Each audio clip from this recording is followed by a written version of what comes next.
தூக்கு சீர்பரவு திருத்தொண்டர் தொகை விரிய வாக்கினால் சொல்ல வல்ல விரான் எங்கள் வாக்கிய பயனாம் பதி குன்றைவாள் சேக்கலாரணி சென்னி இருத்துவம் ஈராண்டில் சிவஞானம் பெற்றுயர்ந்த மெய்கண்டார் நினைத்தால் போற்றி நாராண்ட வல்லடியாறு கருள் புரிந்த அருளும் தினற்றால் போற்றி நீராண்ட கடந்தை நகர் மறைஞான சம்பந்த நிலத்தால் போற்றி சீராண்ட தில்லை நகர் உமாவதியார் செம்பதும திருத்தாள் போற்றி போற்றி அங்கனன் கைலை காக்கும் அகம்படி தொலைவை கொண்டு நம் குரு மரபிற்கெல்லாம் முதற்குருநாதனாகி பங்கயம் துளவும் நாரும் பெத்திரபடை பொறுத்த செங்கயம் பெருமானந்தி சீரடி கமலம் போற்றி கைலாய பரம்பரை சிவஞான போத நெறி காட்டும் வெண்ணை பயில்வாய்மை மெய்கண்டான் சந்ததிக்கோன் மெய்ஞான பானுவாகி குயிலாரும் பொழில் திருவாவடு துறைவாள் குரு நம சிவாய தேவன் சைலாதி மரபுடையோன் திருமரபு நீடூடி தலைக்கமாதும் இல்லாமல்ல பெருமானுடைய பேரல் கருணையும் குருவருளும் முன்னின்றல் செய்ய குன்றை பதிவால் தெய்வ செற்களார் பெருமானார் அருளி செய்யப்பட்ட பெரிய புராணம் என்னும் திருத்தொண்டர் புராணத்தை தொடர்ந்து சிந்திக்கவும் வழிபாடு செய்வதற்கும் தமக்கு வாய்ப்பு கிடைத்துள்ளது. வகையிலே அருள் தரும் தேவகிரி அம்மை உடனாகிய அருள்மிகு நஞ்சுண்டேஸ்வர பெருமான் திருவடி தாமரைகளை மனம் மொழிமைகளாலே போற்றி வணங்கியும் அருட்குருநாதர் திருவடிகளை முக்கரணங்களாலே வணங்கியும் அடியேனையும் இந்நன்னருக்கண் ஆற்றுப்படுத்திய ஆசிரியர் பெருமகனார் திருவடிகளை முக்கரணங்களாலே பணிந்து இங்கே எழுந்துள்ளிருக்கக்கூடிய அடியார் பெருமக்களின் திருவடிகளை பணிந்ததனால் கிடைத்த ஞானத்தினை கொண்டு இவ்வகுப்பினை சிந்திக்க முற்படுகின்றோம். திருச்சிற்றம்பலம். பெருமானுடைய பேருள் கருணையினாலே நாம் திருநாவுக்கரசர் திரு சரிதத்திலே நாவுக்கரசு பெருந்தகை சமண மதத்திலே இருந்து சைவ சமயத்தை சார்கின்றார். அப்படி சார்கின்ற வேளையிலே அவருக்கு திலகவதியார் திருநீறு கொடுத்து ஐந்தெழுத்தை உபதேசம் செய்து ஆலயத்துக்குள்ளே சென்று உளவார பணி செய்யக்கூடிய ஒரு வாய்ப்பினை திருவருள் அவருக்கு நல்கின்றது. அந்த வாய்ப்பினை அவர் கையில் திகழும் உளவாரத்துடன் கைகொண்டு கலந்து கசிந்தனவராக அவர் எப்பொழுதும் உளவாரத்தை தன்னுடைய கையிலே சுமந்து கொண்டிருப்பார். அது மட்டுமல்லாது தமக்கையார் அவருக்கு ஒரு மந்திர சொல்லாக சொன்ன கற்றை வேணியர் அருளாலே காணும் இது கழல் அடைந்தோர் பற்று அறுப்பார் தம்மை பணிந்து பணி செய்வீர் என்று சொல்லிக் கொடுக்க அதன் பிரகாரம் நாவுக்கரசு பெருந்தகை இந்த ஆலயத்திலே பல பணிகள் அதிக வீரட்டத்திலே செய்து வருகின்றார். அவர் ஒவ்வொரு பணியையும் பணிந்து செய்து வருகிறார். அதுதான் முக்கியம். அதாவது நாம் அடியார் ஆகிவிட்டோம் என்றால் நம்மிடத்தில் பணிவு என்பது எப்படி அந்த விளைந்த நெற்கதிரானது நிலத்தை தொட்டு கொண்டிருக்குமோ அதுபோல நாமும் பணிவோடு உடலால் மட்டுமல்லாது உள்ளத்திலும் நம்மிடத்திலே பணிவு வந்தால் அந்த பணியானது சிறக்கும் என்று இதெல்லாம் ஒரு உதாரணமாக அமைந்தது. அப்படி அந்த பணிகளை செய்து வருகின்ற வேளையிலே அந்த பக்கம் எங்கே பாடலிபுத்தூரத்திலே பாடலிபுத்தூர் அப்படிங்கிற அந்த ஊரில் சமணர்கள், ஏன்னா இவர் சமணம் சமயத்துடைய தலைவராக இருந்தார். நம்முடைய தலைவர் சைவத்துக்கு போயிட்டார். இது எப்படியோ அவர்களுக்கு தெரிந்துவிட்டது. இதை மன்னனுக்கு தெரிவிப்பதற்காக இவர்கள் ஒரு சதி திட்டத்தை தீட்டுகின்றார். ஆங்காங்கே இருக்கக்கூடிய சமண தலைவர்கள் எல்லாம் ஒன்று கூடி இது மாதிரி தர்மசேனர் அங்கே சென்று விட்டார், இனி நம் சமயம் ஒழிந்தது, இது சமண சமயம் ஒழிந்தது, ஆகவே இதை நாம் என்ன செய்யணும், மன்னரிடத்துல தெரியப்படுத்தும். இந்த சமய தலைவர்கள் எல்லாம் மன்னனை விட அதிக ஒற்றர்களை வைத்திருந்தார்கள். ஆகவே மன்னனுக்கு இந்த செய்தி கிடைப்பதற்கு முன்பாகவே சமண குருமார்களுக்கு தெரிகின்றது. அவர்கள் எல்லாம் ஒன்று கூடி எப்படி நாம் எப்படி இனி பிழைப்பது? பிணி ஒழிந்து உய்ந்தார். யாரு? நாவுக்கரசு பெருந்தகை. ஆனால் இனி நாம் எப்படி பிழைப்பது என்று அவர்களுக்குள்ளே ஒரு பெரிய கலந்துரையாடல் நடைபெறுகிறது. அப்பொழுது அவர்கள் மலையும் பல் சமயங்களும் வென்று மற்றவரால் நிலையும் பெற்ற இந்நெறி இனி அழிந்தது அப்படிங்கிறாங்க.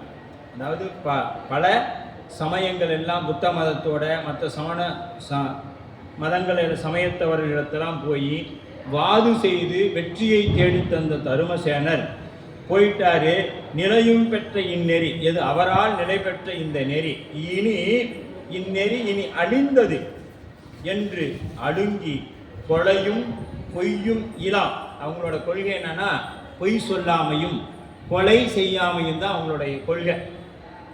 ஆனால் இப்போ என்ன செய்ய போகிறாங்க என்று கொடுமையே புரிவோர் தலையும் பீடியும் தாழ வந்து ஒரு சிறை சார்ந்தார். அவங்க நடக்கும்பொழுது என்ன பண்ணுவாங்க? மயில் பீடியை வைத்து கொண்டு அப்படியே கூட்டிகிட்டு போவாங்க நிலத்தை. ஏன்னு கேட்டால் எறும்புலாம் இருக்குமா, நாம் எறும்பை தெரியாமல் மிதிச்சுட்டா அது பாவம். பாருங்க, எறும்பையே கொள்ளாத சமணர்கள் நம் நாவுக்கரசு பெருந்தகை கொள்வதற்காக முயற்சி செய்யலாம். அப்போ அவர்கள் எப்படிப்பட்டவர்கள் அப்படின்னு பாருங்க. இவ்வகை பல அமணர்கள் துயருடன் ஈண்டி மெய்வகை திறம் அறிந்திடின் வேந்தனும் வெகுண்டு. இப்போ என்ன சொல்றாங்க? வேந்தன் யாரு? மன்னன்கிட்ட போய் நாம மன்னனுக்கு கோபம் வர மாதிரி பேசணும். என்ன சொல்லணும்? இது மாதிரி தருமசேனர் அக்காவுக்கு அவருக்கு உடம்புலாம் நல்லா தான் இருந்துச்சு, அவருக்கு இங்கேயே வைத்தியம் பண்ணும் பொழுதே உடம்பு நல்லா போயிடுச்சு. அவங்க பேசும் பொழுது என்ன சொல்றாங்க? இங்கேயே உடம்பு நல்லா போயிடுச்சு, அவங்க அக்காவை சார்ந்து சைவ சமயம் சார்வதற்காக பொய் உரைத்து சென்றார்னு சொல்லலாம். இதை யார் சொல்றதுன்னா நம்ம எல்லாரும் ஒன்று சேர்ந்து சொல்லலாம் அப்படின்னு ஒரு முடிவு பண்றாங்க. அப்படி சொன்னவங்க அங்கே போய் சொல்லும்போது என்ன ஆயிடுச்சு? அவருக்கு வியாதியே இல்லை, ஆனால் அவர் போய் சொல்லிட்டு போயிட்டார் அப்படின்னு சொல்லி. சரி, அப்படியா, அவனை விடக்கூடாது, அவரை விடக்கூடாதுன்னு சொல்லி மன்னன் கோவப்படும் பொழுது இவங்க என்ன பண்ணுறாங்க? அப்படியெல்லாம் ஒன்றும் இல்லைங்க, அவர் போனால் போயிட்டு போகிறாரு, அது விடுங்க, அதெல்லாம் நம்ம ஒரு பெருசாக எடுத்துக்கூடாது. மன்னனை சமாதானப்படுத்துகிற மாதிரி பேசுகிறாங்க. பேசிட்டு ஒரு வார்த்தையை சொல்கிறாங்க, அது கூட பரவாயில்லைங்க, போகும்போது நம் சமயத்தை இழிவாக, நம் கடவுளை இழிவாக சொல்லிட்டு போயிட்டாரு. அப்போ அது இன்னும் கொஞ்சம் அப்படி எரியறதில் கொண்டு போய் பெட்ரோல் ஊற்றுற மாதிரி, நெய்யை ஊற்றுனா கூட கொஞ்சம் லேட் ஆகும், கொண்டு போய் பெட்ரோலை ஊற்றுற மாதிரி பேசுகிறாங்க. என்ன விடுங்க, அவர் அப்படித்தான். ஆனால் இப்போ என்ன பண்ணிட்டாரு? அப்படி போனவர் நம்முடைய கடவுளையும் சேர்த்து இழுத்து பேசிட்டு போயிட்டாருங்க, இழிவாக பேசிட்டு போயிட்டாரு அப்படின்னு சொல்லி சொன்ன உடனே மன்னன் அப்படியா அப்படின்னு சொல்லி வெகுண்டு கோபமாக எழுந்து தவ்வை சமயத்தின் நெற்றலின் தருமசேனரும் தாம் பொய் வகுத்து ஒரு சூளை தீர்ந்தது இலது என பொய் இங்கு எவ்வம் ஆக அங்கு எய்தி நம் சமய இலக்கணம் தெய்வ நிந்தனையும் செய்தனர் என்று சொல்ல தெரிந்தார். இப்போ எல்லாம் ஒரு தெளிவான முடிவுக்கு வந்துட்டாங்க. என்ன? தருமசேனருக்கு தண்டனை வாங்கி தரணுங்கிற தெளிவுக்கு வந்துட்டாங்க. அதில் தெளிந்தார் அப்படின்ட்டார். சொன்ன வண்ணம் இப்போ என்ன பண்ணுறாங்க? சொன்ன வண்ணம் அங்கே என்ன எல்லாம் கூட்டம் போட்டாங்க. அதுபோல சொன்ன வண்ணம் செய்வது துணிந்த துன்மதியோர் முன்னம் நம் சென்று முறைப்படுவோம் என முயன்றே இன்ன தன்மையில் இருள் குலாம் செல்வது போல மன்னன் ஆகிய பல்லவ நகரில் வந்து அணைந்தார். இவங்கெல்லாம் எப்படி வராங்க? அப்படியே அந்த இருள் கூட்டம் எல்லாம் ஒன்று சேர்ந்தார் போல வராங்க அந்த நகருக்குள்ள. சும்மா சாதாரணமாலாம் அவங்க வரல, இந்த இருள் கூட்டம் எல்லாம் ஒன்று சேர்ந்தா எப்படி இருக்கும் அதுபோல வராங்க அப்படின்னு சொல்றார்.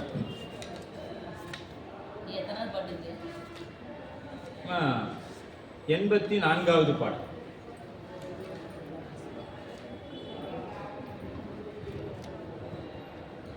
அப்ப இந்த இருள் கூட்டம் எல்லாம் அங்க மெய்ப்பொருள் நாயனார் புராணத்தில் எப்படி சொன்னார்? மை பதிந்த உள்ளத்து, அந்த உள்ளத்துல மை வைத்திருந்தார். ஆனா வெளியில என்ன இருந்து? சிவ, ஆமா, கருப்பு வச்சிருந்தாரு. உடம்பு எப்படி இருந்தது? சிவவேடம் பூண்டு இருந்தது. ஆனா இவங்க எப்படி இருக்கிறாங்க? முழுவதும் கருப்பா இருக்கிறாங்க. உடம்பும் கருப்பு, உள்ளமும் கருப்பு. அதனாலதான் கடவுள் இல்லைன்னு சொல்றவன் என்னத்தை போடுறான்? கருப்பு சட்டை போடுறான். ஏன்னா அவன் உள்ளம் என்னவோ அதுதான். இப்ப நமக்கு நாம ஏன் வெண்மையை பூசுறோம்? பூசும் நீர் போல் உள்ளும் புனிதர்கள். இங்க திருநீர் வெள்ளையா இருக்கிற மாதிரி அவங்களுடைய உள்ளமும் வெண்மையாக இருக்குது. அவங்க உள்ளம் கருப்பா இருக்கிறதுனால வெளியில சட்டையும் கருப்பா இருக்குது. இவ்வளவுதான். பாருங்க எவ்வளவு எளிமையா சொல்லிட்டார் சுவாமி. அப்ப அவங்களோட சட்டை உள்ளம் கருப்பா இருக்கிறதுனால அணிந்திருக்கக்கூடிய உடையும் கருப்பாக இருக்கிறது. இங்க பூசும் நீர் போல் உள்ளும் புனிதர்கள். இந்த எப்படி புனிதத்துக்கு என்ன அடையாளம் சொன்னாங்க? ஆமா, புண்ணியமெல்லாம் ஒன்று திரண்டார் போல. எங்க திருமலை சிறப்புல பார்த்தோம். புண்ணியமெல்லாம் கைலை மலை எப்படி இருந்தது? புண்ணியமெல்லாம் ஒன்று திரண்டா எப்படி இருக்கும்? அதுதாங்க கைலாய மலை அப்படின்னு சொன்னார். கைலாய மலைன்னு சொன்னார். அதுபோல இங்க என்ன சொல்றாரு? கருப்பு எல்லாம் பூரா ஒரு கருப்பெல்லாம் ஒன்று சேர்ந்தார் போல. எங்க போனாங்க? பல்லவன் நகரில் வந்து அணைந்தன. பல்லவ மன்னர் இருக்கக்கூடிய அந்த நகருக்கு வந்துட்டாங்க. அப்படா ஒரு வழியா வந்தாச்சு. இப்ப அடுத்தது 85வது பாடல், உடை 84வது பாடல். இப்ப அதான பார்த்தோம். சொன்ன வண்ணமே. இப்ப என்ன சொன்னாங்க?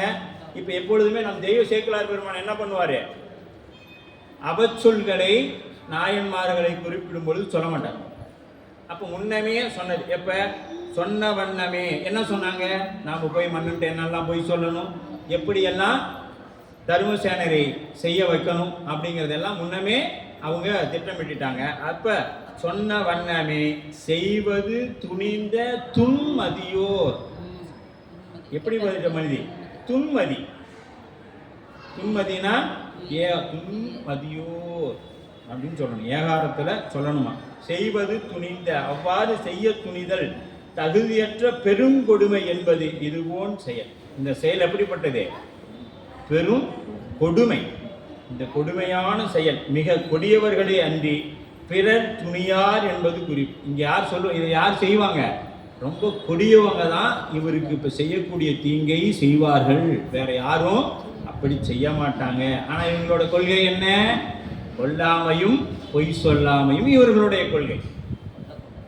கட்சி கொள்கை ஒன்று, செயல்பாடு ஒன்று. அப்படித்தான் இவங்களுடைய நிலை, சமணர்களுடைய நிலை இருந்தது. அப்படி இல்லாமையான் மதுரை எம்பதியில் சம்பந்த திருஞான பெருந்தகை தங்கியிருந்த ஆசிரம் அந்த குடியில என்ன பண்றாங்க? தீயிட்டு எரிக்கிறாங்க. இந்த சமணர்கள் எவ்வளவு கொடியவங்களுக்கு இதெல்லாம். அதனால தான் அவரு மதுரை எம்பதி போறன்னு உடனே சொன்னாரு. என்ன சொன்னாரு? இன்று நாடும் கோளும் சரியில்லை, நாளைக்கு போய்க்கலாம்னு சொல்றாரு. நமக்கு ஏதும் நாளும் கோளும் வேயிறு தோழி பங்கன் விடமுண்ட கண்டன். அதுலேயும் நல்ல குறிப்பு கொடுத்திருக்கிறாரு திருஞான சம்பந்தர்.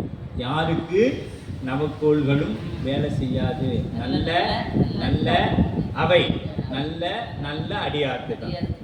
நமக்கெல்லாம் நல்ல வடுவா செய்வோம். ஏன்னா நம்மளுடைய அன்பு அவ்வளோதான்.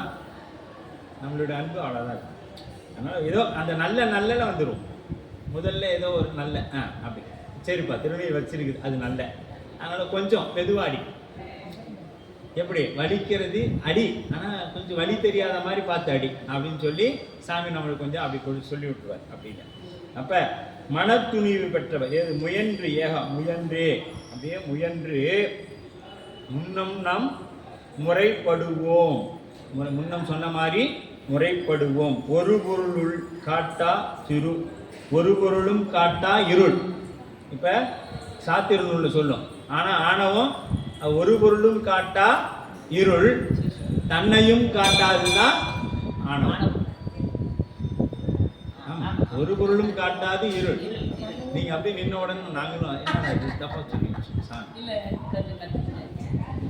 அப்ப இருட்குலாம் செல்வது. அப்ப தற்குறிப்பேற்ற அணி என்று பெயர் இருக்கு. தற்குறிப்பேற்ற அணி வஞ்சனையினை உள்ளே கொண்டு வெளியே விளங்க திருநீர் முதலிய சிவசாதனம் கொண்ட முத்தநாதனுக்கு இருளும் விளக்குமாம் கொண்ட. இருளும் விளக்கும். விளக்கும்னா என்ன? ஒளி. உள்ளத்துல எப்படி அந்த விளக்கு எரியும் பொழுது உள்ளே கருப்பு இருக்கிறதோ அது போல முத்தநாதன் உள்ளத்துல கருப்பு இருந்துச்சு. ஆனா வெளியில என்ன இருந்துச்சு? திருநீற்றின் ஒளி திகழ்ந்து இருந்துச்சு. அப்படியே திருநீற்றை எடுத்து பூசிட்டாரு. நமக்கு திருநீற்றை பட்டா என்ன பேசும்? சிவபெருமான கும்பிடுறவன் சொன்னடியா அப்படின்னு நமக்கு வருதே. சேரமான் பெருமான் என்ன பார்த்தாரு? உவர் மண்ணை பார்த்து திருநீற்று வாரா திருநீற்று நெறி நினைப்பித்த, எனக்கு அந்த திருநீற்றை நினைக்க வைத்த, அதனால உன்னை வணங்குறேன்னு சொன்ன திருநீர். அப்படிப்பட்ட திருநீரை அவர் பூசியிருந்தார். யாரு? முத்தநாதன் பூசியிருந்தான். அதனால் அது உள்ளம் கருப்பாகவும் வெளியில் விளங்க இது உள்ளம் கொண்டு வெளியே விளங்க, வஞ்சனை உள்ளம் கொண்டு வெளியே விளங்க, இந்த விளக்கு போல இருந்துச்சு அவனுடைய உழம்பு. ஆனால் இங்கே எப்படி இருக்குது? இருள் விளங்க கொண்டு மைபோதி விளக்கினை பல்லவன் நகர் பாடலிபுத்திரத்தில். இப்போ இவங்க எப்படி இருக்குதுன்னா எல்லாமே கட்டங்கரேர்னே இருக்குது, எல்லாமே கட்டங்கரேர்னு இருக்குது. பல்லவ நகர் பாடலிபுத்திரம் தங்கும் இடம் அந்நகர் பெரிதாக அமைக்கப்பட்டிருந்தா அரசன் அரண்மனையை முதலில் அமைப்புகள் வகுக்க இடம் வேறு. இந்த அமைப்புகள் எங்க? பாடலிபுத்திரத்தில் அந்த அடியார்கள், அந்த சமண அடியார்கள் தான் இருக்கிற இடம் வேற, மன்னன் இருந்த இடம் வேற. அப்ப அங்கிருந்து எல்லாம் என்ன பண்ணாங்க? மன்னன் இருக்கிற இடத்துக்கு வந்துட்டாங்க. சமணர்களின் பள்ளிகள் உள்ள இடம் வேறு, குடிகள் முதலியோர் தங்கும் இடம் வேறு என இருதமையாக இருந்தது. இந்நகர் வந்தடைந்தார் அப்படின்னா, இந்நகர்னா இந்த அரசன் இருக்கக்கூடிய பல்லவ நகர் வந்தடைந்தார். அந்நகர் புறப்பள்ளிகளில் இருந்த அமன குமரருமாக அந்நகரில் மன்னவனது உள்நகரில் வந்தடைந்தார்கள் என்பது குறிப்பாக இருக்கின்றது என்று சொல்றார். அப்ப இவருங்க எப்படிப்பட்டவங்கன்னு பார்த்தோம்னா, உடை ஒளிந்து ஒரு பேச்சு இடையீடு இன்றி நின்று உண்போர், கடை அணைந்து அவன் வாயில் காவலர்க்கு நாங்கள் அடைய வந்தமை அரசனுக்கு அறிவியும் என்ன, இடை அறிந்தது புக்கு அவரும் தம் இறைவனுக்கு இசைப்பார். இப்ப என்ன பண்றாருங்க? நாங்க வந்ததை போய் மன்னன்ட்ட சொல்லி, எல்லாம் எப்படி இருக்கிறாங்க? முகத்தை அப்படியே ஒரு சோகமா வச்சிருக்கிறான், ரொம்ப வருத்தமா வச்சிருக்கிறான். ஏன்னு கேட்டா அதை போய் இப்போ மன்னன்ட்ட அவர் சொல்லணும் இல்லை, இவங்க இருக்கிறதே ஏற்கனவே வருத்தத்தில் இருக்கிற மாதிரி காமிச்சிக்கிறாங்க. அப்படியே காவலன் போய் அப்படியே மன்னன்ட்ட சொல்லணுங்கிறதுக்காக. இப்போ நாம் சொல்லுவோமே, பள்ளிக்கு போகிறதுக்கு முன்னாடி ஒரு 8 மணி ஆயிடுச்சுன்னா அந்த குழந்தை மூஞ்ச பார்த்தோமா அவ்வளோ அழகாக இருக்கும். ஏன்னா இன்னும் கொஞ்சம் நேரத்தில் நம்ம பள்ளிக்கூடத்துக்கு போகணுமே, என்ன சொல்லலாம் அப்படின்னு அது ஒரு திட்டம் விட்டுட்டு இருக்கும். பல்லு வலியா, தலைவலியா, வயிற்று வலியா அப்படின்னு சொல்லி ஒரு திட்டம் விட்டு கொண்டு இருக்கும். அது போல இவர்கள் அப்படியே ஏதோ ரொம்பமா இழந்து போனது மாதிரி போய் நிற்கிறாங்க. ஏன்னா இவர்களுக்கு இனி பிளப்புக்கு வழி இல்லை, இது போயிடுச்சுன்னா. அதனால அப்படி போய் நிற்கிறாங்க. அதை கண்ட அவர் போய் அங்கே சொல்றாரு, அரசன் கடைனா அரசனது அரண்மனை வாயில். எங்க எப்படி முத்தநாதன் போகும்பொழுது தத்தன் இருந்தாரோ அது போல இந்த இடத்துல அந்த கடை அரண்மனை வாயில் காவலருக்கு என்ன, வாயில் காவலருக்கு அடைய ஒருங்கே ஒன்றுபட்டு அவனிடம் புகழடைந்து இடை அறிந்து அறிவிக்க ஏற்ற காலம்.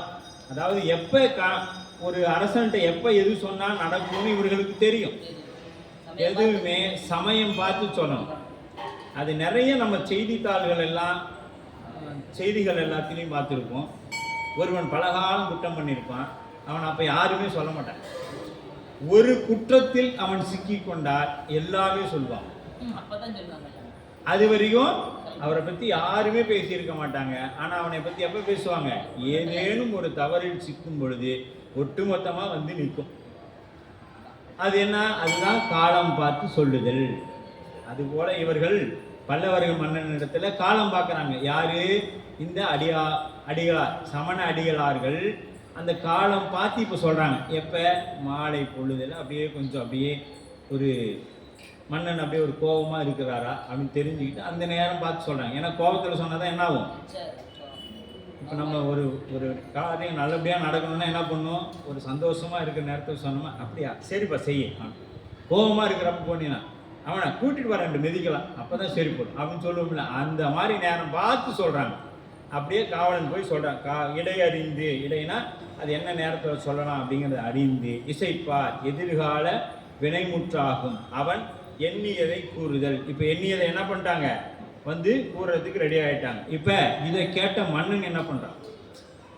அடிகள்மார்கள்லாம் இவன் போய் சொல்கிறான். இவன் சொல்கிற எப்பொழுதுமே என்னாச்சுங்க, ஒரு வார்த்தை வாயை விட்டு வெளியே போயிட்டா என்ன ஆகும்? அது பலதா பெரும். அப்படி இந்த காவலன் போய் என்ன சொல்றான் மன்னன்ட்ட, அங்க வந்து பாருங்க நம்ம அந்த அடிகள்மார்கள்லாம் ரொம்ப வருத்தத்தோட வந்து அங்க ஏதோ நிக்கிறாங்க, உங்களை பார்க்கணுமா. அப்படியா மன்னன் அடுத்தது பாருங்க, அடியல்மார் எல்லோரும் அகுலமாய் மிக அழிந்தது கொடி நுடங்கு திருவாயில் புறத்தே அணைந்தார் என கூற வடி நெடுவேல் மன்னவனும் மற்றவர் சார்பு அதனினால் கடிது அணைவான் அவர்களுக்கு உற்றது என்கொள் என கவன்று உரைத்தான். இப்ப என்ன பண்ணிட்டான், அப்படியா உடனே அங்க இவங்க வர சொல்லுன்னு சொல்லிட்டு என்ன பண்றாரு, முன்னாடி போறாரு வேக வேகமா. அவர்களுக்கு என்ன ஆயிடுச்சு அப்படின்னு சொல்லிட்டு வேகமா போறார். அடியல்மார் எல்லோரும் ஆகுலமாய் அப்படின்னா அப்படியே ஒரு என்ன நிக்கிறது, எதையோ ரொம்ப பரிதாபமா ரொம்ப ஒரு முகமா வாட்டத்தோட வருத்தத்தோட நிக்கிறாங்க அப்படின்னு அப்படி சொல்றாங்க. அப்ப அடியல்மார் எல்லோரும் ஆகுலமாய் மிக அழிந்து கொடி நுடங்கு திருவாயில் புறத்தே அணைந்தார். எல்லாரும் அங்க நிக்கிறாங்க அப்படின்னு சொன்ன உடனே எல்லோரும் மனக்கவலையோடு அப்படியே இருக்கிறாங்க. கொடி நுடங்கு திருவாய், அப்ப நுடங்குனா அசைதல். அரண் கோயிலில் அரசனது அரண்மனையிலும் வாயில் கொடி அசைதல் மரபாகும். இப்ப ஒரு மன்னன் வரானா, இன்னைக்கு நாம பார்க்கிறோம் இல்ல, ஒரு முதலமைச்சர் வராங்கன்னா என்ன பண்றாங்க, இருபுறமும் அவர்களுடைய சின்னத்தை பதிக்கிறாங்க. நம்மளும் இதெல்லாம் எங்கிருந்து கத்துக்கிட்டாங்க, நாம் அவங்கள பார்த்து செய்யறோம் நம்மளையும் சொல்லுவாங்க, ஆனா நம்மளை பார்த்து அவங்களாம் கத்துக்கிட்டாங்க. நம்மளை பார்த்து தான் அவர்கள் எல்லாம் கட்சி தலைவர்கள் எல்லாம் கற்றுக்கொண்டார்களே ஒழிய அவர்களை பார்த்து நாம் சைவத்தில் உலகத்தில் நீ எதை செய்தினாலும் சரி அது சைவத்திலிருந்து எடுக்கப்பட்ட ஒன்று தான். ஏடிஎம்மே நம்ம பார்த்துட்டோம், சுந்தரர் கண்டுபிடிச்சு, சுந்தரருக்காக சாமி கொடுத்தது ஏடிஎம்.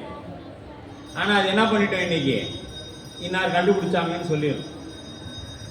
இப்படி எத்தனை வேணாலும் நம்ம சைவத்தில் இந்த 4286 பாடல்ல எங்க எடுத்துக்கிட்டீங்களாலும் நாளைக்கு வரக்கூடிய விஞ்ஞானமும் இங்கே இருக்கிறது இல்லையா. அப்படிப்பட்டது நம்மளுடைய சமயம். அப்படி இங்க 2 புறமும் அப்படி அந்த வாயில் வரை கோயில் அந்த கொடிகள் எல்லாம் கட்டப்பட்டிருக்கு. இங்கு நுடங்குதல் ஒடுங்குதல் சமணரது வெற்றியின் ஒடுக்கத்தை குறிப்பதன்றி ஆகும். ஒடுக்கத்தை குறிப்பதாக இங்கே இருக்கின்றது. மற்றவர் சார்பதலினால், சார்தல் அப்படின்னா சார்பர் பிறர் என்பது குறிப்பு. கூடா நட்பு என்ன முடியும், கேடாய் முடியும். கூடா நட்பு கேடாய் முடியும். இப்ப இந்த சமணர்களோட சேர்ந்து யார் இருக்கிறாங்க, இந்த மன்னன் வந்து யார் கூட சேர்ந்து இருக்கிறான், சமணர்களோட சேர்ந்து இருக்கிறான். அப்ப அவனுக்கு என்ன வரும், ஆன்மாவின் தன்மை சார்தலின் மன்னமாதல். நம் சாத்திர நூல் எங்கேயும் போயிட்டே போகாது. அங்க கூன்பாண்டியன் சமணர்களை சார்ந்திருந்தா போய் என்ன பண்ணான், தீ வைக்க சொன்னான் திருஞான சம்பந்தர் இருக்கக்கூடிய இடத்துக்கு. இங்க இவர்களோட சேர்ந்துக்கிட்டு நம்ம நாவுக்கரசரை என்னெல்லாம் செய்யக்கூடாதோ அத்தனையும் செய்யக்கூடாது. ஒரு பெரியவங்களை என்னெல்லாம் பண்ணக்கூடாதோ அத்தனையும் செய்ய தயாராகுவாங்க. சார்பு அதனின் கடிது அணைவான். கடிதுன வேகமாக அங்கிருந்து அணைவான். அவர்களுக்கு உற்றது என்பது அவங்களுக்கு என்ன நடந்துச்சு, ஏன் இப்படி இருக்கிறாங்க அப்படின்ட்டு என கவன்று உரைத்தான். என கவன்று உரைத்தான்.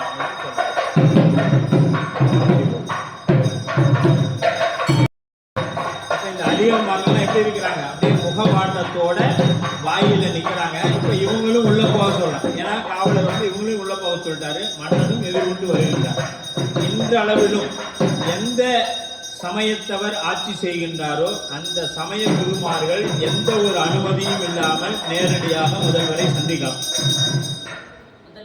முதல்வரையோ நாட்டின் பிரதம மந்திரியையோ எந்த சமயத்தை சார்ந்திருக்கிறாங்களோ அந்த குருமார்கள் எந்த முன்னறி அனுமதியும் பெறாமல் போய் காவலன்ட்ட சொல்லிட்டா உடனே அவங்க உள்ளார போய்க்கலாம். அந்த அளவுக்கு அவங்களுக்கு ரைட்ஸ் உண்டு.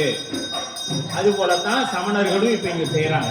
சமணர்களும் சொல்லிட்டாங்க, இருந்தாலும் உள்ள போயிட்டாங்க. அவரும் எதிர்கொண்டு வராரு. யாரு, பல்லவ மன்னனும் எதிர்கொண்டு வரா.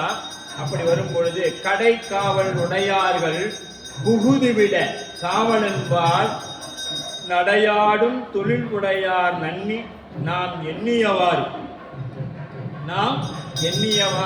உடையாராகிய தருமசேனர் பிணி உற்றாராய் சடையானுக்கு ஆளாய் நின் சமயம் ஒளிந்தார் என்றார். சடையாருக்கு யாரு? புகுத விட பெருவரிடத்து அரசு சமூக முதலிய இடங்களில் முன்னர் அறிவிப்பு இன்றி யார் போகலாம்? சமய குருமார்கள் உள்ளே போகலாம். அவ்வாறு அறிவிப்பில்லாமல் உள்ளே சென்று விடுவதற்கு உரிய அதிகாரமுடையவர்கள் வாயிலில் காவலனிடத்து சொல்வது மட்டுமே போதும். அவர் உள்ளார போக விடலன்னு வச்சுங்க, அந்த காவலனுக்கு தண்டனை கிடைச்சிடும். அதனால விடுவாங்க.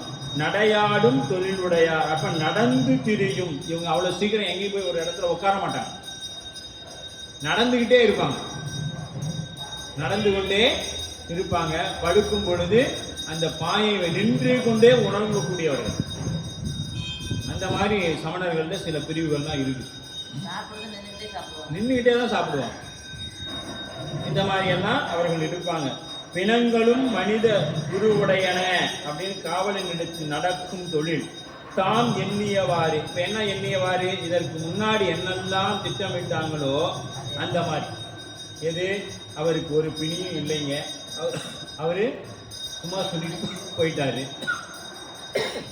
அப்படின்னு இப்ப என்னெல்லாம் சொல்லணுமோ, கோல் மூட்டணுமோ அதெல்லாம் கோல் மூட்ட தயாராயிட்டாங்க. இப்ப நம்ம என்ன பண்ணுவோம்? ஒருத்தர் நமக்கு ஆகலைன்னு ஆயிட்டா, நம்ம ஆசிரியர் பெருமக்கள்லாம் நிறைய அனுபவிச்சிருப்பாங்க பள்ளியில. அந்த பையனுக்கு இந்த பையனை பிடிக்காது, நேரா வருவான். டீச்சர் நீங்க இல்லாதப்ப என்ன தெரியுமா அவன் பேசினா, அந்த பையனை பத்தி என்ன சொன்னான் தெரியுங்களா அப்படின்னு ஆரம்பிப்பான். அது எப்போ சொல்லுவான்? நம்ம ஏதோ காலையில் நம்ம சாமியை பார்த்துட்டு போனப்போ சொன்னா, அதே போடாதான் அப்படித்தாண்டா உட்கார படிடான்னு சொல்லுவாங்க. அம்மா ஐயாட்ட வீட்டில் சண்டை போட்டு அங்கே போயிருந்தோன்னே அவன் சொன்னோன்னே என்ன பண்ணுவான்? கூப்பிடுவானே ஏதோ அந்த பெரம்பு எடுத்துக்குவான். அப்படி கை நீட்டு அப்படின்னு. இப்பெல்லாம் அடிக்கிறது இல்லை, நம்ம காலத்தில் அடிச்சாங்க. இப்போ அடிச்சா அம்மா தூக்கி உள்ள வச்சிடலாம். அப்படிதான் இன்னைக்கு ஆசிரியரோட நிலை இருக்கு. அப்ப அந்த கோபம் வந்தோடனே என்ன பண்ணுவாங்க? நடத்துவாங்க. அது மாதிரி இங்க என்ன பாரு, உடையார் அப்படியே தலைவர் ஆசிரியர் சமணர்கள் அச்சமயத்திற்கே அன்றி இனி அரசனுக்கும் உலகில் உள்ளவருக்கும் பரம ஆச்சாரியனாக இருந்தவர் யாருங்க? நம்முடைய தருமசேனர் அரசனுக்கே சொல்லக்கூடிய இடத்துல இருந்தவர். பிணி உற்றாராய் பொய் பிணி காட்டி. அங்க சொல்லும் பொழுது என்ன சொன்னாங்க? பிணி இங்கேயே நல்லாயி போயிடுச்சு, ஆனா தமக்கு என்பால் வைத்த அன்பின் காரணமாக அங்க போயிட்டாருன்னு சொன்னாங்க. இப்ப சொல்லும் பொழுது என்ன சொன்னாங்க? நம்மிடத்துல பொய்ப்பிணி காட்டி என்னாது பிணி உற்றார் ஆகி என்ற இது அறியாமே வந்த உண்மை குறிப்பு. அங்க சொல்லும் பொழுது அதுதான் பொய். ஒரு இடத்துக்கு ஒரு இடம் மாறுபடுங்கிறது இதுதான் உதாரணம். அங்க திட்டமிடும் பொழுது என்ன சொன்னாங்க? இது மாதிரி இங்கேயுமே நல்லாயிடுச்சு, அங்க போயிட்டாரு நல்லான பின்னாடின்னு சொல்லலாம்னு சொன்னாங்க. இங்க வந்தோடனே என்ன சொல்றாங்கன்னா, அவருக்கு நோயே இல்லைங்க, அவரு அக்காவை தமக்கை பார்ப்பதற்காக நம்ம இடத்துல நடிச்சிட்டார். இப்ப போய் அதனாலதான் ஒரு போய் ஒரு நேரம் உண்மையை சொல்லி ஆமா அப்படின்னு இல்லைன்னா அதுக்கு அது ஆமா அப்படியே போயிட்டே இருக்கும் அப்படின்ட்டு. அப்ப சடையன் அப்படின்னா யாருங்க? உலகத்திலே ஒரு சடையன் தான் இருக்கிறான். சடையா எனுமால், சரணி எனுமால், விடையா எனுமால். விடையும் நம்ம சாமிக்கு தான், சடையும் நம்ம சாமிக்கு. சடை அட அப்படிங்கிற மாதிரி சடை விட ரெண்டுமே நமக்கு தான். ஆமா சடை. அப்ப சடையன்னாவே யாருங்க? நம்ம சாமி. வேற யாரும் சடையன் யாரையாவது கூப்பிட்டா பரவாயில்லையே, இவங்க சிவபெருமானுடைய பேர் வச்சுக்கிறாங்களே அப்படின்னு நினைக்கணும். இன்னைக்கெல்லாம் அந்த மாதிரி பேரை நீங்க கேட்க முடியாது. ஆனா அந்த மாதிரி பேர் நம்ம ஊர்லயும் நிறைய பேருக்கு வச்சிருக்கிறாங்க. சடையன் பேர் இருக்குதானங்க, பேர் வச்சிருந்தாங்க தானே. சடையன் அப்படின்னு பேர் வச்சுக்கிறாங்க. எங்கடா போனோம்? சடையன் வீட்டுக்கு போ, அந்த கடைசியில இருக்கு பாரு அப்படின்னு சொல்லுவாங்க.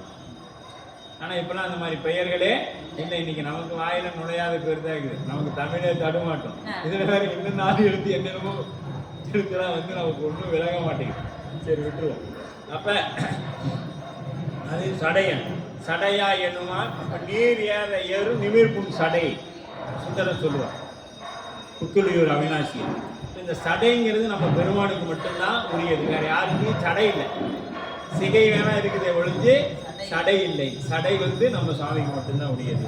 நின் சமயம் ஒளிந்தார். நின் சமயம் என்ற இப்போ என்ன சொல்றாங்க? நின் சமயம் ஒளிந்தார். எங்க சமயத்தை விட்டுட்டு போயிட்டாருன்னு சொல்லல, அரசனுக்கு உரிமையை தராங்க. அந்த உரிமை யாருக்கு தராங்க? உங்க பாருங்க, உங்க சமயத்தை விட்டுட்டாருங்க. பாருங்க எவ்வளவு கோல் சொல்றாங்க பாருங்க.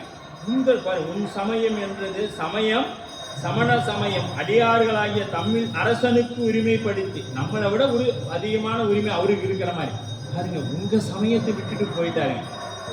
போனாருங்க, பரவாயில்ல. முடிந்த எண்ணியதனால் இவ்வாறு தொடங்கி கொண்டார்கள். எப்படி? ஒளிந்தார் நீத்தார் என்ற பொருளில் வந்தது. ஒளிந்தார் என்பது நீத்தார் என்ற பொருளில் வந்தது. அப்படி போனவங்க என்ன பண்றாங்க?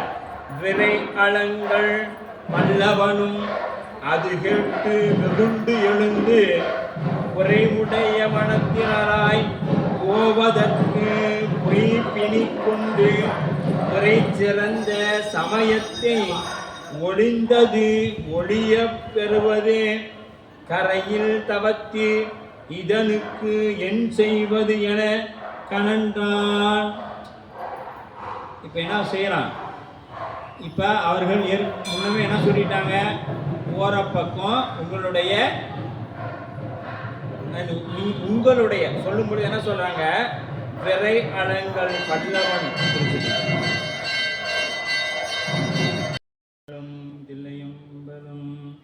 இப்ப வெகுண்டெழுந்து கனன்றான் அப்படின்னா மிக கோபம் மொழி கூறினான். இப்ப கோபத்துல நாம் என்ன பண்ணக்கூடாது? யாரிடத்துலையும் பேசவே கூடாது. கோபம் வந்துருச்சுன்னா நம்முடைய வாயில் இருந்து என்ன வார்த்தைகள் வருவது என்று நமக்கு தெரியாது. எதை வேணாலும் பேசுவோம். கோபத்தில் பேசணும்னா எதை வேணாலும் பேசுவோம். ஆகவே கோபம் வந்தால் என்ன பண்ணக்கூடாது? நாம் பேசாமல் போறதுக்கு முயற்சி செய்யணும். அது அவ்வளோ சாதாரண காரியமே அல்ல. கோபம் வந்தால் தான் நாம் எல்லாமே செய்வோம். அப்போ கோபம் வந்துருச்சுன்னா என்ன பண்ணணும்? முடிந்தளவு பேசாமல் போகிறதுக்கு பார்க்கணும். பேசிட்டோம்னா என்னெல்லாம் பேசக்கூடாதோ அதெல்லாம் பேசிடும். அதனால தான் மிக்க வெகுண்டெழுந்து கனன்றனன் அப்படின்னா கோபத்தில் அப்படியே மன்னன் மொழி கூறினான், கடுமையான வார்த்தைகளை கூறினான். விரை அலங்கள் சோழனுக்குரியது ஆத்தி மாலை, சோழர்கள் அணியக்கூடிய மாலை ஆத்தி மாலை. அதை அணிந்து குறை அப்படின்னா குறை அப்படின்னு சொல்றார். குறை உடைய மனத்தினராய். குறைனா வஞ்சனை பிணி வந்ததென்று பொய்யாக கற்பித்தார் என்று கொண்டமையால் குறையுடைய மனத்தினராய் அப்படின்னு சொல்றாங்க. குறையுடைய மனத்தினராய் உரை சிறந்த சமயம். இந்த சமயம் சமண சமயம் அரசன்தான் கொண்ட சமயத்தை உயர்வாக கூறியபடி உங்களுடைய சமயத்தை இழிவாக கூறிவிட்டான் என்று உயர்வாக கூறியபடி பெறுவது தகுமோ? இது உங்க சமயத்தை போய் இப்படி நீங்க அனுசரிக்கக்கூடிய சமயத்தை போய் இப்படி சொல்லிட்டு போயிட்டாங்களே அப்படின்னு சொல்றாங்க. கரையில் தவத்தீர் அரசன் சமண அடியமார்களில் கொண்ட நன்மதிப்பு அவர்கள் அது கொண்டு அவனை ஏமாற்றும் வழி காண்க. அதுதான் கரையில் தவத்தீர். கரையில்னா முடிவில்லாத அப்படின்னு சொல்றான். ஆனா கரையில்னா இங்க கரை உடைய அப்படின்னு சொல்லணும். கரையுடைய மனத்தினராய். குற்றம் கரைனா குற்றம் அப்படி. அப்ப அரச அடியார்கள் என்ன பண்ண கொண்ட சமண அடியார்கள் கொண்ட நன்மதிப்பு. ஆமா, அரசன் அவர்கள் மீது வைத்திருக்கிற மதிப்பை இவங்க என்ன பண்ணிட்டாங்க? தவறாக பயன்படுத்தி கொண்டார்கள். இதை சமணர்கள் சம்பந்தர் வரலாற்றிலையும் செய்யறாங்க. அவர்களை தவறாக பயன்படுத்துகிறார்கள். கரையில் அப்படின்னா உண்மை வரம்பில்லாத அப்படின்னு சொல்லப்படும். உண்மை வரம்பில்லாதவர்களாக, உண்மைக்கு புறம்பாக அப்படின்னு சொல்லப்படும். அப்படிப்பட்டவர்கள் என்ன பண்ணாங்க? தலைநெறி ஆகிய சமயம் தன்னை அழிந்து உன்னுடைய நிலை நின்ற தொல்வரம்பின் நெறி அழிந்த பொறியிலினை அலை புரிவாய் என பரவி வாயால் அஞ்சாது குறைத்தார். கொலை புரியா நிலை கொண்டு பொய் ஒழுகும் அமன் குண்ட. இவங்க எப்படிப்பட்டவங்க? பொய்யே சொல்லக்கூடாதுங்கிறது இவர்களுடைய கொள்கையாக இருந்தது. சமயம் தன்னை அழிந்து நெறி அழிந்த, சமயத்தை அழித்து அதனால் உன்னுடைய நிலைமையின் நின்ற பழைய ஒழுக்கத்தின் நெறியனை அழிந்து. இப்போ யார்கிட்ட சொல்றாங்க இதை பூரா? மன்னன்ட்ட சொல்றாங்க. அழிந்து உன்னுடைய அப்படின்னா நின் சமயம், இது சமயம் எங்களுடையது இல்லை, நின் சமயம் உனக்கு உரிமையுடைய. உங்கள் பொருள் எடுத்துட்டு போயிட்டானே அப்படின்னு ஒன்று, அப்படியா நாம் என்ன பண்ணுவோம், அப்படியா அப்படின்னு தேடும். அது மாதிரி நின் சமயம் அரசனுக்கு கோபமூட்டும்படி அவர் கூறினார். இது எப்படியெல்லாம் கோபம் வருமோ அப்படியெல்லாம் பேசுகிறாங்க. எப்படிலாம் சொன்னால் அரசனுக்கு கோபம் வரும் பாருங்க. நீங்கள் அவர் மேலே கோபப்படாதீங்க, அவர் மேலே ஒரு தப்பு இல்லை. அவர் போனால் என்னங்க, நாங்களாம் இருக்கிறோம்ல, உங்களுக்கு சொன்னது என்னமோ அவரை தண்டிக்கணும்னு. ஆனால் இங்கே சொல்கிறது என்னது, அவர் மேலாம் ஒரு போனால் போயிட்டு போகிறாங்க. அவர் ஒண்டி தான் நான் செய்ய முடியுமா? ஏன் நாங்களாம் இல்லையா, செய்ய மாட்டோமா? இப்போ நம்ம ஒரு திருக்கூட்ட அமைப்பு வச்சுருக்குறோம், ஒருத்தர் கோபத்தில் போகிறாங்க அப்படின்னா விடுங்க, போயிட்டு போகிறாங்க, அவங்க இல்லைன்னா நாம் செய்ய முடியாதா? அவங்க ஒண்டி நம்பி தான் நம்ம எல்லாம் செய்கிறோமா? நாங்கள் இருக்கிறோம் அப்படின்னு நம்ம சொல்கிறோம்ல. அதுபோல் சமணர் கூட என்ன பண்ணுறாங்க, ஆனால் ஒன்றும் கவலைப்படாத, நாங்கள் இருக்கிறோம், உனக்கு நாங்கள் இருக்கிறோம், அதனால் நீங்கள் கவலைப்படாதீங்க அப்படின்னு சொன்னோம். ஆனால் என்ன போகிறது போனார், எப்படி போயிட்டு போகிறார், அவர் பிடிச்சிட்டு போயிட்டாரு. ஆனால் நம்ம சாமி இழிவாக பேசிட்டு போயிட்டார். விடுங்க, அது ஒன்றும் தப்பு இல்லை. நாம் இந்த ஒரு சண்டை போட்டு போய் விட்றா, அது என்ன ஒரு பெரிய பிரச்சனை, அவன் நேற்று ஒன்று அப்படி சொன்னான், உனக்கு அது தெரியாதா அப்படின்னு ஒன்று அவனுக்கு என்ன ஆகிடும், இன்னும் கோபம் வந்துடும். அது மாதிரி மண்ணா அவன் போனால் போயிட்டு போகிறாங்க, அது ஒரு பெருசு இல்லை. ஆனால் என்ன போகும்போது நம்ம சாமி வேற இல்லைன்னு சொல்லி போய் இழிவாக சொல்லிட்டு போயிட்டாங்க. அப்போன்னு என்ன ஆயிடுச்சு, மன்னனுக்கு கோபம் அதிகமாக போயிடுச்சு. கொலை அப்போ அலைதல் அலை புரிதலா. அப்போ அலைதல் என்பது என்ன, வருத்தத்தால். இங்கு கொள்ளுதல் என்ற பொருள் வந்தது. அலைதல் என்பது இங்க கொள்ளுதல் என்ற பொருளுக்கு வந்தது. பின்னர் அவர்கள் சொல்லும் 4 தண்டனைகளும் கொலையையே குறிக்கும். 4 தண்டனை சொல்றாங்க. இப்ப இவர் என்ன பண்றாரு, சரிப்பா போயிட்டான், அவனை என்ன செய்யலாம் நீங்களே சொல்லுங்க. கோல் மூட்டினோண்டிய பஞ்சாயத்து கேட்கிறான். யாரு? மன்னன். கோல் மூட்டினோண்டிய பஞ்சாயத்து கேட்கிறார். ஆமா, என்ன பண்ணலாம் நீங்களே சொல்லுங்க. இவன் திட்டமிட்டதே எதுக்கு, இந்த நேரத்துக்காகத்தான் திட்டமிட்டாங்க. அந்த நேரம் கூடி வந்துச்சு. மன்னன் சொல்றான், அவன் என்ன பண்ணான்னு நீங்களே சொல்லுங்கப்பா அப்படின்னு சொன்னோன்னு, அப்படியா? அடுத்து சொல்றாங்க, எழுது 4 தண்டனை அவங்க சொல்றாங்க. அந்த 4 என்னத்துக்காக, அவரை கொலை செய்வதற்காக மட்டும்தான். சுண்ணாம்பு சூளையில போட்டு அடைச்சிடலாம். சுண்ணாம்பு சூளை நீங்கள் வெந்துக்கிட்டு இருக்கும், சுண்ணாம்பு கல் வேகும். அது நீங்கள் ஒரு 10 அடி தூரத்தில் போனீங்களாவே நம்மளால பக்கத்தில் போக முடியாது. ஒன்றும் இல்லை, செங்கல் சூளை இருக்கும், அது பக்கத்தில் வேந்துட்டு இருக்குள்ள நீங்கள் போங்க பாருங்க, எவ்வளோ அனல் அடிக்கும். இப்போ இதுக்குள்ளே போய் பின்னாடி பார்த்தீங்கன்னா கண்ணில் தண்ணி வந்துடும். அப்புறம் சுவாமி சும்மா சாதாரண பார்க்கலாம் பின்னாடி. அதுக்கு அடுத்து என்ன பண்ணுறாங்க, நஞ்சு கொடுக்குறாங்க. அப்புறம் பட்டத்து யானையை விட்டு மிதிக்க வைக்கிறாங்க. அப்புறம் எதையும் தூக்கி கடலில் போட்டு, இப்படி 4 ஐடியா கொடுக்குறாங்க. இப்படி கொலையே செய்யாதவர்கள், பொய்யே சொல்லாதவர்கள் 4 அறிவுரையை மன்னனுக்கு கூறுறாங்க. இந்த மன்னன் எப்படிப்பட்டவன் ஆவான், இடிப்பாறை இல்லா மன்னன். ஆமாம், கெடுவான். அப்போ அவன் கெட்டு போகிறதுக்கு உண்டான நேரம் வந்துடுச்சு அப்படின்ட்டு. அப்போ கொலை புரிய நிலை கொண்டு பொய் ஒழுகும் முன்னர் கொல்லாமை மறைந்தொழுகும். இப்போ என்ன இருந்துச்சு, அந்த கொல்லாமை கொள்கையை மறந்துட்டாங்க. இன்றைய நாம் பேசக்கூடாது, இருந்தாலும் ஒரு உதாரணத்துக்கு சொல்லி வைப்போமே. இன்றைய அரசியல் கட்சிகள் எப்படி தன் கொள்கையை மறந்துட்டு தங்களுக்காக மாறிக்கொள்கிறார்களோ, அதுபோல சமணர்களும் கொள்கையை மறந்துட்டாங்க. இதுக்கு பார்த்தீங்களா, எதுக்கு போனாலும் நம்ம புராணத்தில் தான் உதாரணம் இருக்குது. நீ எங்கே என்ன பண்ணனாலும் அது நம்ம புராணத்திலேருந்து உதாரணத்தை எடுத்துக்கலாம். அதனால தான் சைவ சமயத்தில் இல்லாத ஒன்று வேறு எந்த சமயத்திலும் இல்லை அப்படின்னு சொல்கிற காரணம். எல்லா அரசியல் அமைப்பு சட்டங்களும் நம்ம இடத்துல இருக்கு. வாயால் அஞ்சாது உரைத்தன.